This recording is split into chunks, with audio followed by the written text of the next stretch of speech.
In this video, I'd like to take you through how to enter a new staff member, in other words, a person conducting the checklists. In order to do that, what you need to do is to log into the web dashboard, which is on the website under app.opusforbusiness.com. And we've covered how to log in a separate video, which you can find on the YouTube ODMS channel. Now, in order to enter a new person, all you have to do is to go to the top right-hand menu. You'll see the three lines up at the top over there, which is to get to the administration menu.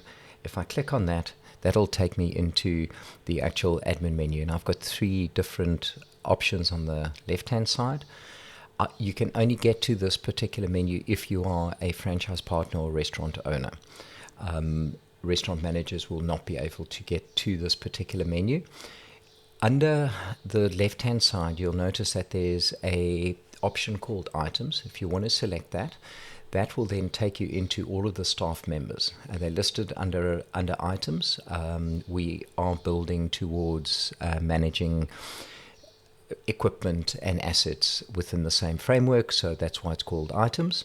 So underneath this, you'll see that there are a number of listed items that are already in play, and what we need to do is just simply select New Item. On this, it asks you first of all for the code, so let's just say my code, which is my employee number or my registration number, just some way of uniquely identifying. It has to be entered. There needs to be some form of identification. You could even use surname, however there could be duplicate surnames. So I suggest using a code of sorts. I'm just going to do test 001, and then I'm selecting or entering the person's name. So Angel Zulu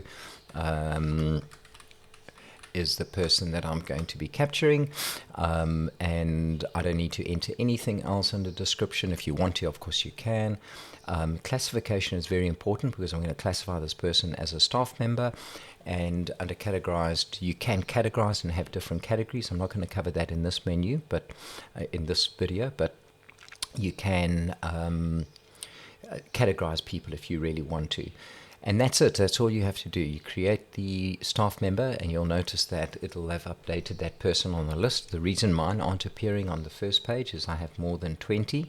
However, if I want to look for that person, I can type in test, and you'll see there's Angel Zulu.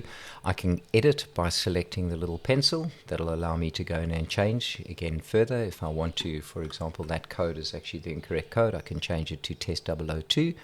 And if I'm not happy with this and I want to, or this person is left, I can delete, and it'll delete that person. What is quite important is you'll see up at the top over here that these changes will only get published to the device once you click on it. So very important that you select that, and now it will be available to all users immediately on the device. Also quite important is if you notice on the right hand side, show in the Opus for Business app, you can elect to keep the information. So for example, you may want to, let's say Daniel leaves the business, you can still keep them on the system, but remove them from showing up in the Opus for Business app. So what I can do is I can select again the pencil over here, go to links, select show in the Opus for Business app, or in this case deselect it, update the item. You'll see now that that person won't show up on the app, however is still listed, and for record keeping purposes it's been kept on the app. Again, I'll need to publish that. That'll make it available on the device, so Daniel will no longer be visible to people on the device, however it is still there for your record keeping purposes. So I hope you've enjoyed this video, and we'll see you in the next one. Thank you very much.